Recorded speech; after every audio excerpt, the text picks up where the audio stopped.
Good morning, Dr. Patino here at the Cosmetic Surgical Center of Cerrito. So what are we doing, you guys? An extended abdominoplasty. An extended abdominoplasty. Today is Thursday, 9/11, right? And let's all have a good time. And we're gonna go ahead and do our bloodless surgery, right? Thank you. Oh, so look at the most gorgeous anatomy here. This is the abdominal wall fascia right there. And this is a deep fast, and we're just going along this area. Absolutely no bleeding here at the Cosmetic Surgical Center of Cerrito. Thank you. So this is the linea alba. In her case, it's a little bit hyperpigmented. It's deposit of melanin that appears during pregnancy. And this is the specimen. And so this is where we're removing. This is what she doesn't like. This is a little capillary there. So I electrocoagulate it before it bleeds. See, another one right here. So I just don't let him bleed. So I'm very attentive to the blood vessels, very attentive to the patient, even little things. So we don't even want a drop of blood here, you guys. So that's the way I am here at the Cosmetic Surgical Center of Cerrito. We do surgery this way. It's phenomenal. It's great for us. It's great for the patient. Less stress for everybody, Less risk of anemia, less risk of blood transfusion, less risk of reoperation for surgery. A lot more energy. The patient has a lot more energy because she hasn't lost any blood, so she's going to walk 1 mile the first day, 2 miles the second day, 3 miles the third day, preventing a blood clot. The reason why she can walk also and move around and be straight up after surgery, like you see them on TikTok, our patients, is because they have no pain. And they have no pain because of this type of anesthesia. It's not only the general anesthesia, she's under general anesthetic, but also she's receiving a special kind of anesthesia called tumescent anesthesia, which we give routinely to these patients. So, and you see the edge of the belly button is a little charcoal, right? Like a barbecue sort of thing, because this instrument has thermal energy, so it can burn the edge. So all these edges are burned, but it's not a big deal because we're going to remove the burn edge later. All this is going to come out, and the only thing that's going to remain is the burn edge around the belly button, but that essentially will heal properly. Thank you. So now what we're doing is we're removing the specimen from the fascia. So look at the yellow spot. It's yellow, it's not red, it's not stained by blood. So I can see the blood vessels. There's a little blood vessel there because I can see the contrast. This is like driving during the day. I can see everything. You can drive at night too, but I don't like to, because you may not be able to see. You see that blood vessel? I can see it because it makes a contrast. Purple versus yellow. So I can see it, but if all these would be, with the traditional technique, all these would be red, so you won't be able to see it. And so you see it when basically the artery starts pulsating, and sometimes it goes into your face, right? So this is a very special technique. I've been using it since 2004, and I teach other doctors how to do this. We're gonna have a workshop this Tuesday, 9/16, right? About the transumbilical silicone breast augmentation. Is a world discovery. And we're also going to do a tummy tuck. I'm going to teach the doctors this completely bloodless technique. There is many.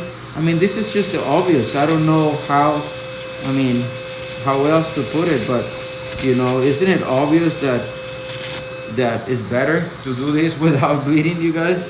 Isn't it obvious that it's better to do a transumbilical breast augmentation than a traditional inframammary or nipple areola complex or axillary incisions? Number one, it's only one incision and it's much smaller. It's literally like 10 times smaller than any two inframammary or any two nipple complex or any two axillary incisions, right? The risk of bleeding is near zero, and as a result, the risk of capsular contracture with saline implants is 0.2%. And so far, since I invented this technique in July of 2020, we have not had a single case of capsular contracture.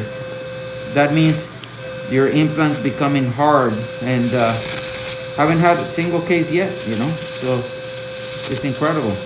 And now we're in September 11, 2025, so a little over 5 years of follow-up on these patients, and literally zero risk of capsular contracture. So it's a no-brainer, and I applaud those surgeons that are coming to visit and want to learn this procedure, because the advantages are innumerous, and this is the way of the future. Every surgeon should know how to do the transumbilical breast augmentation. But in addition to that, I add that the lack of bleeding is probably most important, because bleeding can cause capsular contracture. So I think that it's not just the approach, but it's also the lack of bleeding. Thank you. So this is a very sharp knife. It's a number 10 blade. Yeah, and we're gonna go all the way down here, right? Try and get as much as possible here, and then we're gonna follow this up with electrocautery, right? So this is incredible here, the way we do this procedure in a bloodless manner. Specimen Dr. Patino room for the patient's left side. Notice the complete absence of bleeding and her stretch marks are gone. Thank you. This is the right side specimen with no bleeding as well, and her stretch marks are gone. Thank you. Thank you. What are we doing now? Create a new home for the belly button. Yeah, very nice. So look at that, beautiful, right? Just, you see any bleeding? No bleeding. And that's because I just go down to dermis. The dermis is an avascular membrane. It's similar to when you do a breast lift, that you just de-epithelialize, meaning that you take the epithelium out of the skin. The skin has many layers, and this is one of them. So this is the dermis, and normally, like I said, there is minimal blood vessels here. So I do this for a couple of reasons. One, and the most important, I think, is so there is no bleeding. You can see that there is absolutely no bleeding, right? When you do this, right? Normally you just kind of poke a hole and then there is bleeding, but why? And the second one is, notice how I'm gonna leave a little rim of this white membrane, the dermis, around to protect me from burning the surrounding area, right? You see that fat, the subcutaneous fat, right? And I'm gonna go all the way down to my finger here. And what Sylvia is doing is she's cooling the area, because this can definitely burn the patient, right? This instrument can burn, right? So, see, there's a lot of fat here that I'm barely getting my finger out. Thank you. So this is the belly button right there, and notice how just one stitch, and we do multiple of these. I'm going slow so you can see the retraction, right? So we do multiple of these figure of 8 proline sutures, and then so we're gonna do 3, 4, and a 5, and a 6 knots on the proline, and then we're gonna run it. So, but at the end of the day, she's gonna be nice and flat like that, and that's your belly button right there. And we already did the one above the belly button. Thank you. So this is your belly button right here, and what we're gonna do is we're gonna trim the edge of the belly button, like I told you before, right? But we already done the rectus plication above and below the belly button, and we did a double suture. We did a figure of 8 for those doctors watching out there, proline, and then we did a running suture with also figure of 8, and now I am excising or cutting that burn edge, right, of the belly button. And so what you don't see is any bleeding here at the Cosmetic Surgical Center of Cerrito. Even when we cut the scissors with scissors, there is no bleeding. So this is just an incredible technique, very beautiful. Look how gorgeous this is, nice, flat, and tight in your belly button right here, right? This is your belly button. It looks like a little mushroom, And this is incredible, look at that, see? Nice, flat and tight, thank you. So this is the Gabi umbilicoplasty. I name it after my assistant Gabi, who's been with us for a long time. And so basically I already secured the 12 o'clock and the 6 o'clock positions with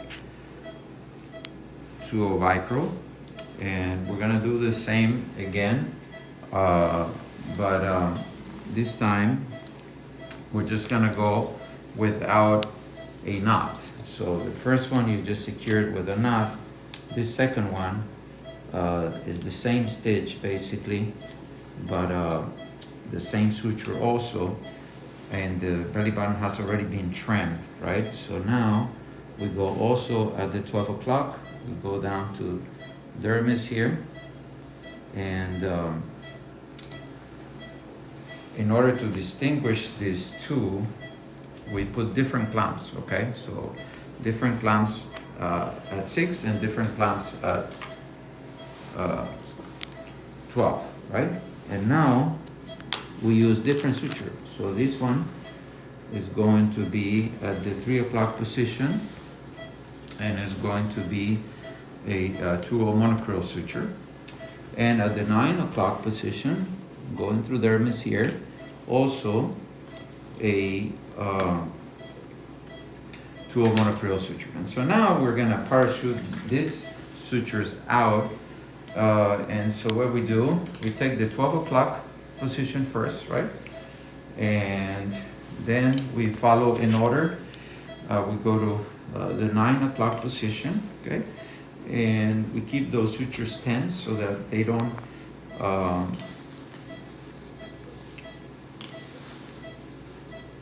so they're staying in an orderly fashion. We're basically taking all these sutures out, and they're all separated with different clamps. And at this point, we're just going to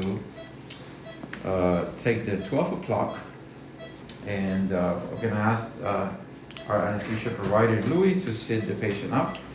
And so we're gonna then secure this one, and you'll see how beautiful this belly button looks when we secure it, right? So now sit the patient up, please, Louis. And so notice the complete absence of bleeding. That's your belly button right there.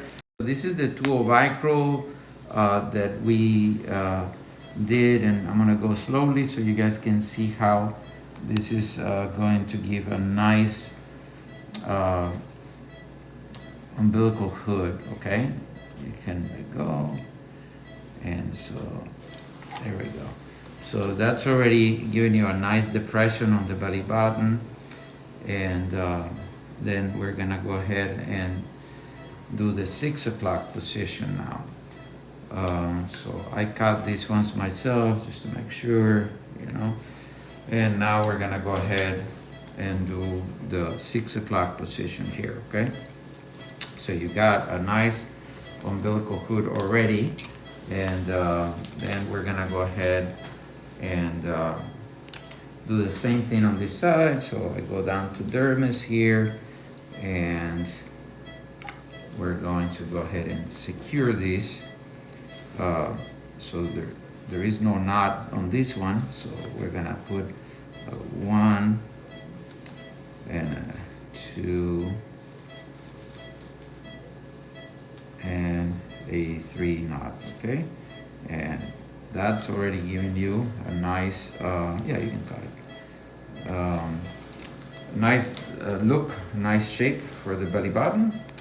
And now we're gonna go at the 9 o'clock position, but this is a different type of suture, so you don't confuse them, right? And also the 12 o'clock and the 6 o'clock I do with vicro, because the vicro kind of holds better than this monocryl, right? So the monocryl is at the 3 and 6 o'clock positions, and that's gonna bring your belly button up right there. And we're gonna go ahead and, so that's the 9 o'clock position. And now we're gonna go ahead and do the 3 o'clock position on this side, right? And so you already can see how this is looking, right? And then later on, we will go ahead and so now we're gonna do the 3 o'clock position. And so notice how this belly button is already looking pretty nice. And we'll just do the rest with a running all-proline suture. But notice that that suture is gonna be inside. It's not gonna be very noticeable. It's not gonna be like a railroad track outside. It's gonna be inside. And those are subcuticular 4O sutures. We'll show you how it's done. Thank you. Awesome. Well, thank you so very much. This is an extended abdominoplasty. Look how beautiful she looks. And the belly button is sinking in nicely. The suture line is in the inside, so it cannot be seen. She looks incredible, and this is with 0 liposuction, yet she has a little bit of a high definition look. Thank you so very much. And this is a bloodless surgery here at the Cosmetic Surgical Center of Cerrito.